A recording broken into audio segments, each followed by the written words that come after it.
ஆசைப்பட்டு பார்த்தா இவ அழகான பொண்ணு ஆசைப்படி புருஷ வரட்டுமே அடி அம்மாடி 1000 வாங்கி தரட்டுமே அடி அம்மாடி 1000 வாங்கி தரட்டுமே ஆசைப்பட்டு பார்த்தா இவ அழகான பொண்ணு ஆசைப்படி புருஷ வரட்டுமே அடி அம்மாடி 1000 வாங்கி தரட்டுமே அடி அம்மாடி 1000 வாங்கி தரட்டுமே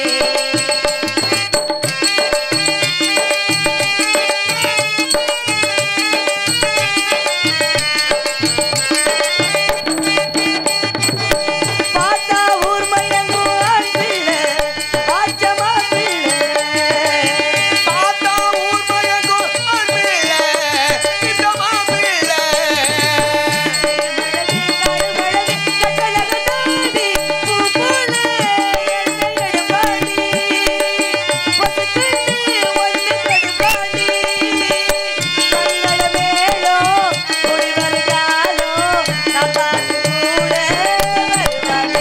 அடி ஆசைப்பட்டு பார்த்தா அழகான பொண்ணு ஆசைப்படி புருஷ வரட்டுமே அடி அம்மாடி 1000 வாங்கி தரட்டுமே ஊருக்குள்ள உன்னையும் பத்தி என்னையும் பத்தி அட என்னென்னமோ சொல்லுறாங்க இது நிஜமா?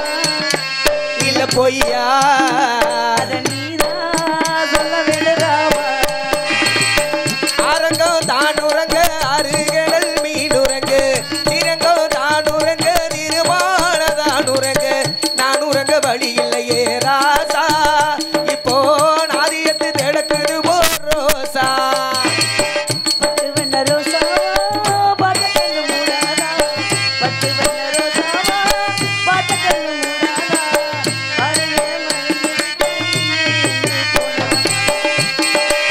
உன்னை நம்பி நெத்தியில பொட்டு வச்சே நெத்தியில ராசா பொட்டு வச்சே நெத்தியில பொட்டு வச்ச காரணத்தை புரிஞ்சுக்க ராசா இப்போ விட்டு போன மனசு இங்கு வாசன ரோஜா மாசி மாசத்துல கல்யாணம் வீதி ஊர்வலம் மாசி மாசத்திலே கல்யாணம் சேதி பூகோளம் கைமழகு கழுமழகு கட்டழகு தாண்டி பூ போல என்னை எடுப்பாடி பசுக்கண்ணு ஒண்ணு கடுப்பாடி நல்ல நட்டு சேல வாங்கி வரும் வேலை நான் பார்த்து கூட வருவாடி அடி ஆசைப்பட்டு பார்த்தா அழகான பொழுது படி புருஷ வரட்டுமே அடி அம்மாடி 1000 வாங்கி தரட்டுமே அடி அம்மாடி 1000 வாங்கி தரட்டுமே அடி அம்மாடி 1000 வாங்கி தரட்டுமே இப்படி எல்லாம் என்னுடைய காதல் இருந்தாலும் கூட இன்னும் என்னுடைய காதலை சொல்ல வேண்டும் என்று சொன்னால் காலிலே சலங்கை கட்டியது போல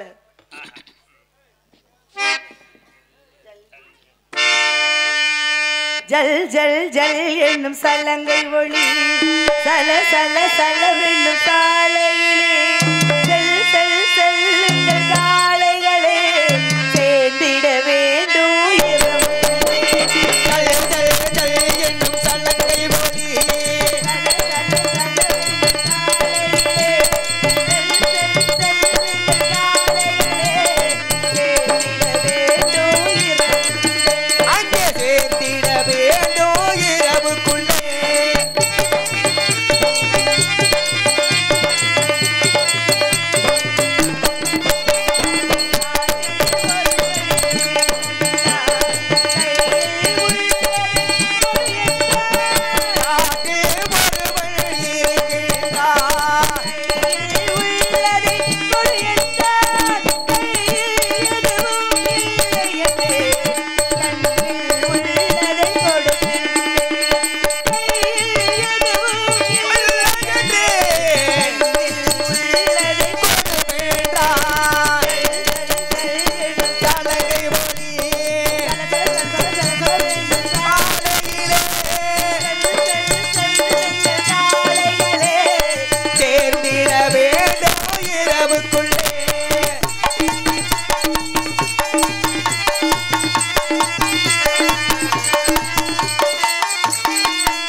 ஆமாம், எங்கேயுமே ஆண்கள் தான் வேகமாக கை தட்டுவாங்க. ஆனால் இங்கே பெண்கள் ஆரம்பித்து பிறகு ஆண்கள் கை தட்டுறாங்க. ரொம்ப சந்தோஷமாக இருக்குது. எனக்கு வந்தோடனே என்ன தெரியுமா ஒரு சந்தோஷம், வரும்போது பார்த்தீங்கன்னா இந்த இடத்துல ஒரு ஆள் கூட இல்லை. சரி, நம்ம தரையை பார்த்து தான் நம்ம கல்யாணம் பண்ணிக்கிட்டு போகணும் அப்படிங்கிற ஒரு நம்பிக்கையில் நான் இருந்தேன். ஆனால் பார்த்தீங்க அப்படின்னா அப்புறம் உள்ளே இருந்து பார்க்கும் பொழுது அப்படி பெண்கள் அதிகமாக இருந்தாங்க. எனக்கு சும்மாவே சக்கரை பொங்கல் சாப்பிட்ற மாதிரி இருக்கும் பெண்களை பார்த்தா. அதுலேயும் நிறைய பேர் இன்றைக்கி உட்காந்துருக்குறாங்க. இந்த பொம்பளை ஆளுகள்லாம் பார்த்தீங்கன்னா ஒரு சில ஊர்கள் என்ன பண்ணுவாங்க தெரியுமா, இந்த வள்ளி வந்தோடனே அவங்க வீட்டு சண்டைக்காரி மாதிரி, என்னமோ அவங்க சொத்தெல்லாம் நான் எழுதி வாங்க வந்த மாதிரி. பொம்பளை ஆளுகள்லாம் விரிச்சுக்கிற ஒரு பாய ஒரு சுருட்டு. இந்த ஆம்பளை ஆளுகள் என்ன பண்ணுவாங்க தெரியுமா, போட்டிருக்கிற துண்டு ஒரு உதறு, அங்கே இருக்கிற தூசியெல்லாம் எங்கள் முகரையில் விழுகிற அளவுக்கு. நாங்கள் என்ன இதை பார்க்கவா வந்தோம், கட்டிப்பொடிடா கண்டதையெல்லாம் கட்டிப்பொடிடா அப்படிங்கிற காதல் காட்சியை நாங்கள் பார்க்க வந்தோம். பார்த்துட்டு நாங்கள் வீட்டுக்கு போய் பழகி பார்க்க போகிறோன்னு கிளம்பி போயிடுவாங்க. அரசியல் இதெல்லாம் சாதாரண வைப்பாங்கிற மாதிரி. நானாவது பரவாயில்ல, என்னைய பார்க்குறதுக்கு ஒரு 40-50 பேர் இருப்பாங்க. சம்போன்னு வருவார் என்னை கட்டிக்க போகிறவர், அம்போன்னு விட்டுவிட்டு 50 பேர் வீட்டுக்கு போயிடுவாங்க. அதை பற்றி அவரே கவலைப்படுறதில்ல, நான் கவலைப்பட்டு என்ன பண்ண போகிறேன் அப்படிங்கிறனால. ஆனால் இங்கே எனக்கு ஒரு ரொம்ப நம்பிக்கை, விட்டுஞ்சாலும் யாரும் எந்திரிச்சு போக மாட்டாங்கிற நம்பிக்கை. கல்யாணத்தை பார்த்துட்டு தான் போவாங்கிற ஒரு நம்பிக்கையோட. ஏன்னா கல்யாணம்னாலே மக்கள்லாம் நிறைய இருக்கணும், அப்போ தான் அந்த கல்யாணம் கலகட்டும் இல்லையா. நான் ஏன் உங்களையெல்லாம் நம்பி வரேன், மறுபடியும் முருகன் என்னை ஏமாத்திட்டார் அப்படின்னா, அதனால் என்னை ஏமாற்றி விடக்கூடாது என்பதற்காக உங்களுடைய எல்லாரும் முன்னிலையும் எனக்கு இங்கே திருமணம் நடக்க வேண்டும் என்று சொன்னால் சரவணனுக்கு இப்போ நோக்கம் வந்துருச்சு, அதனால விட மாட்டார். அதனால இந்த மாலை மாற்றக்கூடிய காட்சியை பார்த்தீர்கள் என்று சொன்னால், ஏன்னா மனிதனுக்கு நடக்கக்கூடியது திருமணம், அதே ஒரு தெய்வத்திற்கு நடந்ததுன்னு சொன்னால் அது திருக்கல்யாணம்.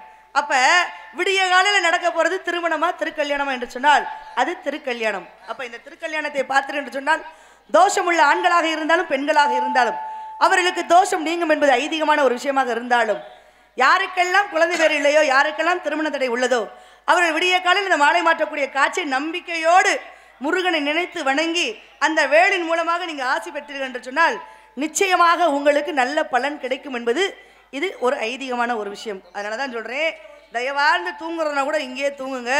விடிய கால எழுந்து அந்த திருமணத்தை பார்த்து அந்த வேளின் மூலமாக ஆசி பெற்று நம்பிக்கையோடு நீங்கள் என்ன வேண்டுதல் வைக்கிறீர்களோ அது நிச்சயமாக உங்களுக்கு நடக்கும் அப்படிங்கிறது இது உண்மையான ஒரு விஷயம். அதனால தான் இந்த கலியுகத்திலும் எத்தனை நாடகங்கள் இருந்தாலும் கூட இந்த கலியுகத்தினுடைய கந்தபுராணம் எதற்கு நடந்து கொண்டிருக்குன்னு சொன்னால் இன்னும் நிறைய விஷயங்கள்லாம் இருக்குது.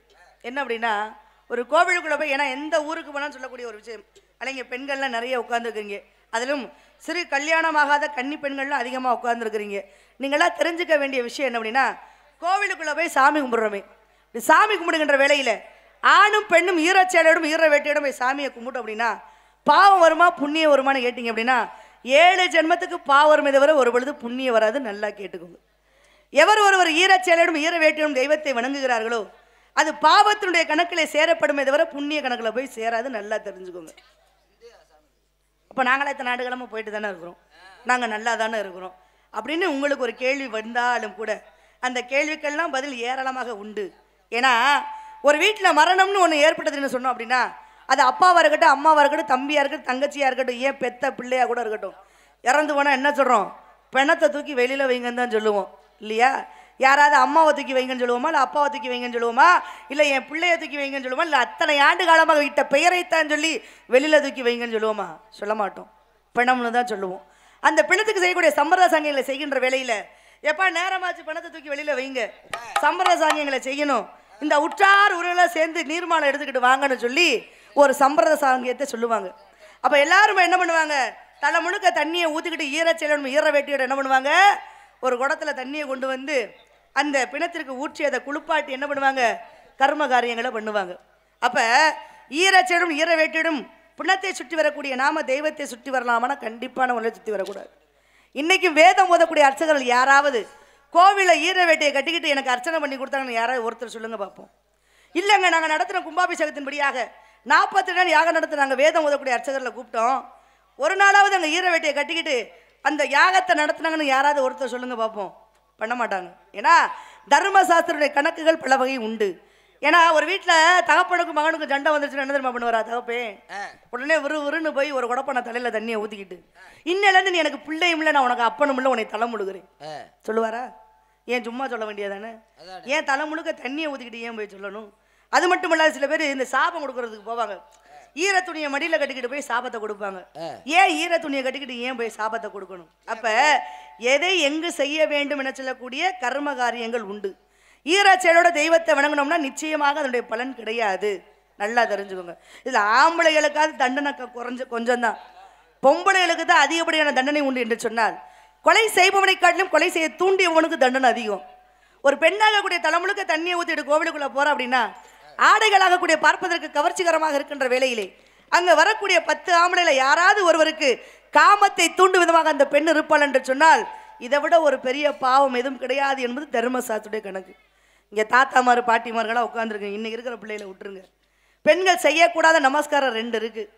இது என்ன நமஸ்காரம்னு இங்க இருக்கிற பாட்டி தாத்தாமார்கள்ட்ட கேட்டா தெரியுமா? தெரியுமா யாருக்காவது என்ன நமஸ்காரம் பண்ணக்கூடாதுன்னு? தெரியாது. ஏன்னா சில விஷயங்கள் இந்த பூமியில மூடி மறைக்கப்பட்டு புதைக்கப்பட்ட பொழுது அதை தோண்டி மீண்டும் உங்களிடம் பதிவுபடுத்த வேண்டும் என்பதை என்னுடைய நோக்கமாக கூடியது. ஒரு பெண்ணாக கூடியவள் எப்படி வணங்கக்கூடாது, தலைக்கு மீது கையை உயர்த்தி வணங்குதல் என்பது கூடாது. நல்லா தெரிஞ்சுக்கோங்க. பொம்பளை பிள்ளைய, கல்யாணம் ஆகாத பிள்ளைலாம் நல்லா கேட்டுக்கோங்க. 2 கையை தலைக்கு மேல உயர்த்தி வணங்குதல் என்பது கூடாது. அதே சமயம் பெண்களாக கூடியவர் சாஷ்டாங்க நமஸ்காரம் பண்ணவே கூடாது. இந்த சாஷ்டாங்க நமஸ்காரம்னா என்ன? ஒரு பெண்ணுடைய மார்பகம் இந்த பூமி விடுபடியாக விழுந்து கும்பிடுவாள் என்று சொன்னால் குடும்பம் குலநாசமாகும் என்பது தர்மசாஸ்திரத்துடைய கணக்கு. நல்லா தெரிஞ்சுக்கோங்க. பெண்களாக கூடியவர்கள் சாஷ்டாங்க நமஸ்காரம் நீச்சமாக இந்த பூமியிலே தன் தேகம் விழுபடியாக விழுந்து கும்பிடுவாள் என்று சொன்னால் குடும்பம் குலநாசமாகும் என்பது தர்மசாஸ்திரத்துடைய கணக்கு. அப்ப ஒரு பெண்ணாக கூடிய ஈரச்சலோட போறது பாவம், தலை முழுக்க தண்ணியை ஊத்திக்கிட்டு கோவிலுக்குள்ள போனா பாவம், தன்னுடைய தேகம் இந்த பூமி விடுபடியாக விழுந்து கும்பிட்டா பாவம். இந்த 2ஐயும் சேர்த்து பொம்பளைகளுக்கு செய்யக்கூடிய வேண்டுதல் என்ன வேண்டுதல் தெரியுமா? இந்நேரம் புரிஞ்சிருக்கும்னு நினைக்கிறேன். தலை முழுக்க தண்ணியை ஊத்திக்கிட்டு கோவிலா போய் இந்த அங்க பிரசம் இந்த வேண்டுதலை பொம்பளையாளுக நம்ம என்னைக்கு செய்ய ஆரம்பிச்சோமோ அன்னைக்கே பெண்களுக்கு பாதுகாப்பு இல்லாத நிலை உருவானது. பெண்களுடைய மனதிலே மாற்றான ஆடவன் மீது இச்சை வந்தது. வேறு ஒரு ஆடவனுக்காக தன் பிள்ளையும் கொல்லக்கூடிய மனோபாவம் வந்தது. பால் கொடுத்தால் தன் அழகு போய்விடுமே என்று சொல்லக்கூடிய ஒரு கேவலமான ஒரு எண்ணம் வந்தது என்று சொன்னால், என்னைக்கு பொம்பளையாளுகள்லாம் இந்த தேகத்தை பூமியில புரட்ட ஆரம்பிச்சிங்களோ அன்னைக்கே பெண்களுக்கு உண்டான எல்லா விதமான மாற்றங்களும் இந்த பூமியில உண்டானன்னு சொன்னால் இதை மாற்ற முடியும், ஆனால் மறுக்க முடியாது. ஏமா இத்தனை ஆண்டு காலமாக நாங்கள் இந்த வேண்டுதலை செஞ்சிருக்கிறோம், நாங்கள் வேண்டுதல்லாம் நிறைவேறிவிட்டது என்று சொன்னால் மீண்டும் மறுபடியும் சொல்றேன், கொடை வெள்ளன்னு யாரை சொல்லுவோம்? சரவணா கர்ணனை சொல்லுவோமா இல்லையா? ஆனா கர்ணன் சொர்க்கத்துக்கு போனானா? போகல. அவ்வளவு தான தர்மங்களை இந்த பூமியிலே செய்தவன் யாரு? கர்ணனாக கூடியவன். சொர்க்கத்துக்கு போகல. ஆனா சொர்க்கத்துடைய வாசலை எப்படி திருப்தி திருந்தான் தெரியுமா? பசி பசி பசி என்று பசி கொடுமையால சுத்துனான். கேட்டதெல்லாம் கொடுத்தான் கர்ணே. தான் பிறந்த கவச குண்டலத்தையும் அறுத்து கொடுத்தவன் கர்ணே. ஆனா கர்ணனுக்கு சொர்க்கம் கிடைக்கல. மேல போய் பசி பசின்னு அழுகிறான்.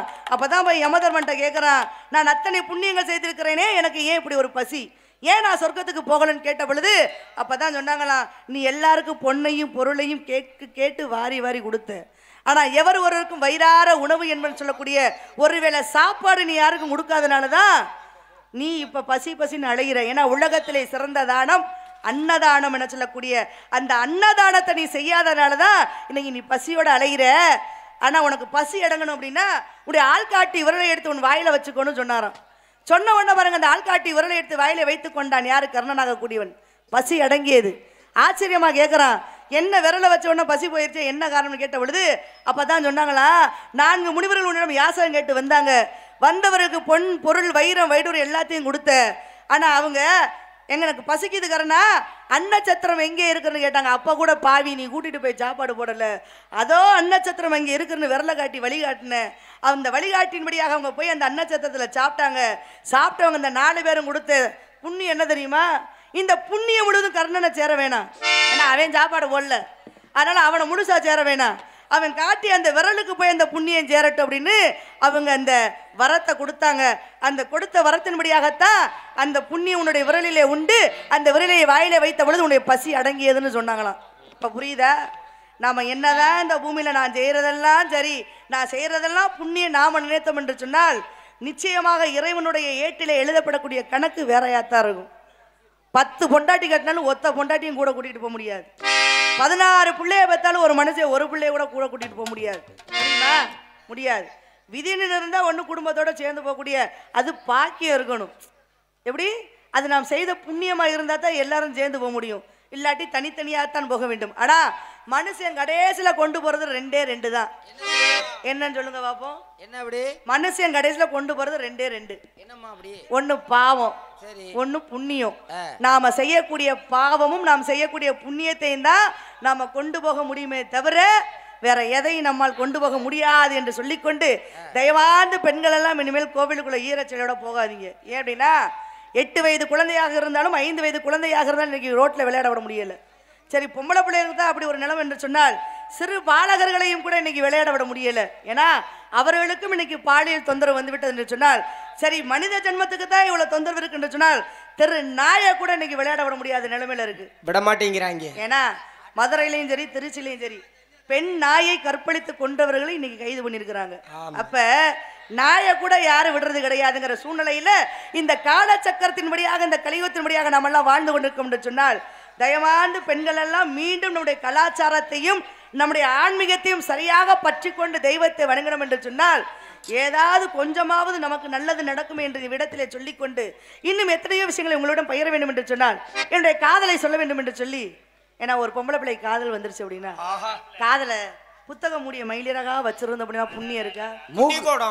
காதல் வந்ததும் கண்ணியின் உள்ளம் காதலை யாருக்கும் சொல்வதில்லை, புத்தகம் மூடிய மயிலிறகாக புத்தியில் மறைப்பாய் தெரிவதில்லை, நெஞ்சு ஓ நெஞ்சு செல்வாயோடு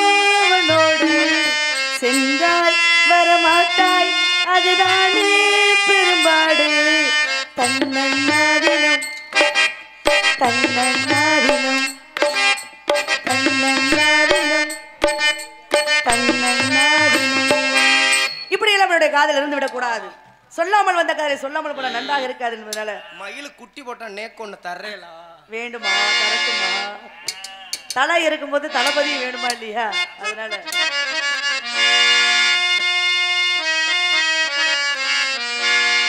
சொல்லாமலே யார் பார்த்தது நெஞ்சோடுதான் பூ பூத்தது, மழை சுடுகின்றது அடியது காதலா, தீ குளிர்கின்றது அடியது காதலா, இந்த மாற்றங்கள் உன்னாலே உருவானதா?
ஈசா சொல்லாமலே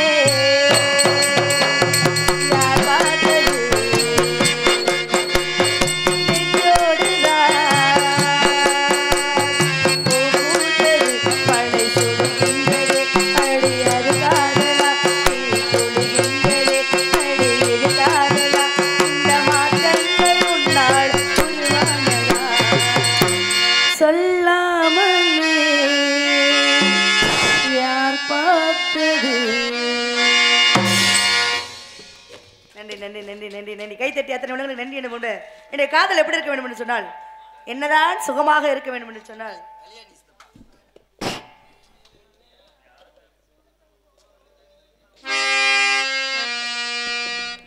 என்னதான் சுகமோ நெஞ்சிலே இதுதான் வளரும் அன்பிலே ராகங்களை பாடிவா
கைத்தட்டி அத்தனை உள்ளவர்களுக்கு நன்றி என்ன போதும் எல்லாரும் சாமி கிட்ட போய் வரம் கேட்பாங்க. நான் சாமியே வரமா கேட்கறதுனால வரத்தை கேட்டுட்டு வர வேண்டியவர்களுக்கு வழியை விட வேண்டும் என்று சொன்னால் அதனால சாமி கிட்ட சொல்லி வச்சு பேச வச்சிருக்கீங்க. நல்லா இருந்துச்சு. சார் போச்சு பேச குறைச்சு சாமி கிட்ட சொல்லி வச்சு சேர்ந்தது இந்த செல்ல கிளி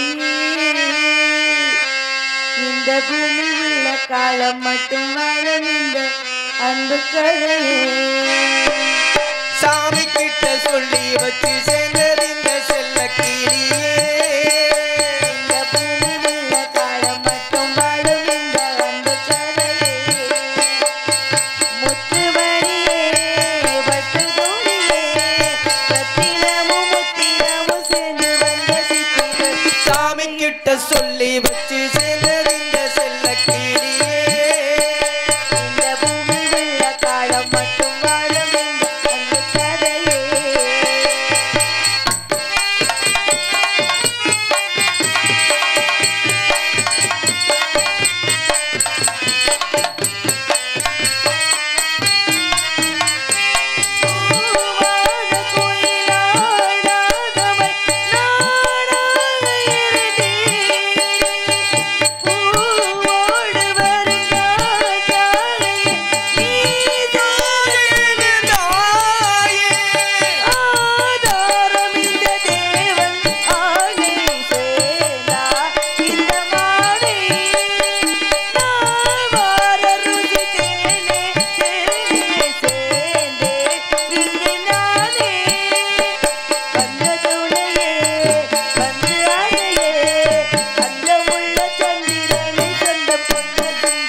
வச்சு சேர்ந்தது இந்த செல்ல கிளியே இந்த பூமி உள்ள காலம் மட்டும் வாழும் இந்த அன்பு கதையே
கிட்ட சொல்லி வச்சு சேர்ந்தது இந்த செல்ல கிளியே இந்த பூமி உள்ள காலம் மட்டும் வாழும் இந்த அன்பு கதையே முத்துமணியே பக்கத்துடையே முத்துமணியே பக்கத்துடையே தினமும் தினமும் சேர்ந்து வந்த சித்திரம் சாமிட்ட சொல்லி வச்சு சேர்ந்த இந்த செல்ல கிளியே இந்த பூமி உள்ள காலம் மட்டும் வாழும் இந்த அன்பு கதையே